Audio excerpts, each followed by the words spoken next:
Before you waste $400 on baby products that are literally going to collect dust in your closet, let me save you from the buyer's remorse that I went through. I'm April, and after 5 years of testing baby products with my son, these are the 5 products I wish I never bought and what you should consider buying instead. I've been testing baby products with my son for 5 years, from newborn, and he is almost 6 years old now. I've spent thousands of dollars testing products so that you don't have to make the same expensive mistakes. Today, I'm breaking down my biggest regrets. Products that seem essential but end up turning into expensive lessons. I evaluated each of these products against developmental and real-world use, testing them for months and not days, so that you can get the real truth about its long-term use and value. Here's my systematic approach for investigating baby products. I test them against 3 key criteria. Does it solve a real developmental need? Is it safe according to pediatric guidelines? And does it provide value for its price? Most products fail at least one of these tests. The products I'm showing you today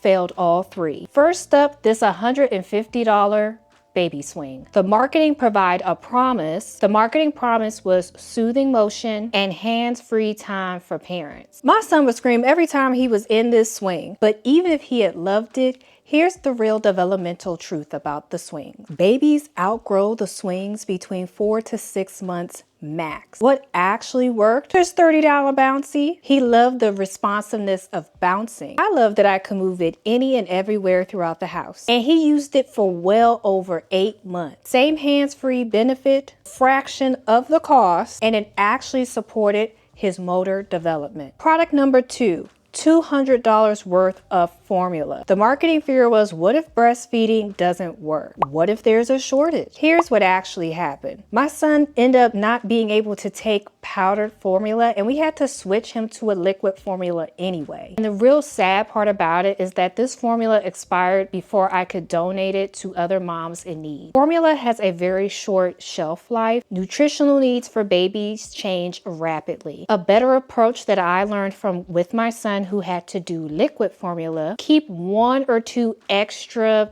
piles of formula if that will help you feel better, but don't stockpile a bunch of formula in your closet. Focus your energy on breastfeeding first. If you can't breastfeed, focus on finding a formula that will fit your baby's dietary needs, but don't panic buy. Third mistake, buying this very cute but expensive crib bumper. You see them on Pinterest and Instagram about the promise of protecting your baby while they are in the crib and creating a cozy nursery aesthetic. But here's the safety reality. These are a suffocation hazard. The American Academy of Pediatrics strongly advises against them. Babies don't actually injure themselves on the crib rail. This solves a problem that doesn't actually exist. What you actually need? Nothing. Cribs are designed to be safe without crib bumpers. Save your money and invest in a good baby monitor instead, like this one that we use. Fourth waste of money, $60 on the wrong sippy cups. I bought sippy cups based on looks instead of developmental needs. The problem, when babies are teething, everything goes into their mouth. These cute cups crack. When he chewed on them, small parts and pieces would break off or get moldy, or the sprout was too hard to support his tender and developing gums. Also, if your child has a lip or tongue tie, getting the wrong sippy cup can really mess the beginning stages of them teething too, which I found out when I had to get a procedure for my son who had a lip and tongue tie. What actually works? Sippy cups that are specifically designed for children in the teething stage. Soft sprouts, no breakable pieces, and safe for constant gnawing. Research the teething phase first, then buy once instead of buying 6 times. Final mistake, spending over $150 on single-purpose educational toys. The marketing guilt was that these educational toys would make you a really good parent. The developmental reality, I only bought toys that taught one thing: like teaching colors, only taught shapes, only taught numbers. Kids with single learning toys get bored really quickly because it doesn't have multiple ways of challenging their skill. Here's the truth. My son learned colors better when we were doing laundry with him. Real learning happens through interactions and multi-sensory experiences. What actually develops skills? Multi-purpose toys like building blocks. They teach shape, colors, counting, and spatial learning, creativity, and problem solving all at once. Let me break down why these products failed so that you can spot similar mistakes. For the swing problem, it's a short usage window for a high cost. Any product claiming from 0 to 6 months for over $100 is usually a bad investment. The stockpiling problem. Fear-based marketing that ignores practical reality. Babies' needs changes too quickly to stockpile most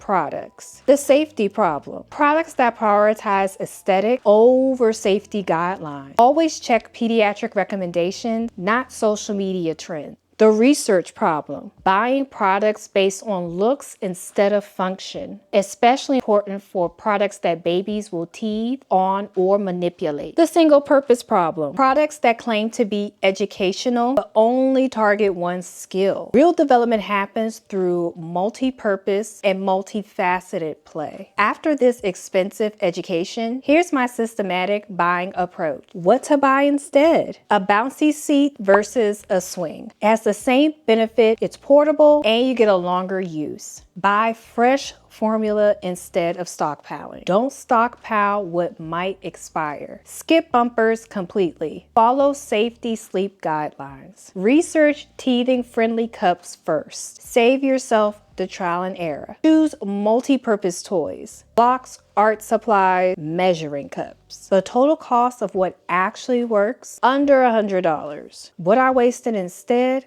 over $400. My 3-question filter that would have saved me over $400. Do I actually have this problem right now? Or am I buying it because I think I might in the future? Does this solve a specific need or multiple needs? Is this recommended by a pediatrician and child developmental expert or just influencers and marketing? Here's more for a specific guideline. For hands-free time, bouncy seats wins over swings every single time. For feeding backup, one container beats stockpiling each time. For nursery safety, a bare crib beats a decorated danger. For the teething phase, research before you buy. It will save you money and frustration. For learning, interactions with you beats expensive single-purpose toys. Links to all the products that actually worked are linked in the description box below. Using those links supports more honest testing like this one. Next week, I'm investigating STEM toys under $50 to see which ones actually teach versus entertain. I'm testing popular options with the same systematic approach to save you from more expensive mistakes. What baby products do you regret buying? Drop them in the comments. I read every single one and might test it for future investigation. If this saved you from making the same expensive mistakes, hit the subscribe button for more evidence-based product reviews and investigations that will save you money. Remember, babies need safe sleep, responsive caregiving, and opportunities to interact with you. Most essential products solve problems that don't exist. The best baby products support natural development without breaking your budget. And if you want to see products that actually delivered on their developmental promise, check out my review on this Dr. Brown's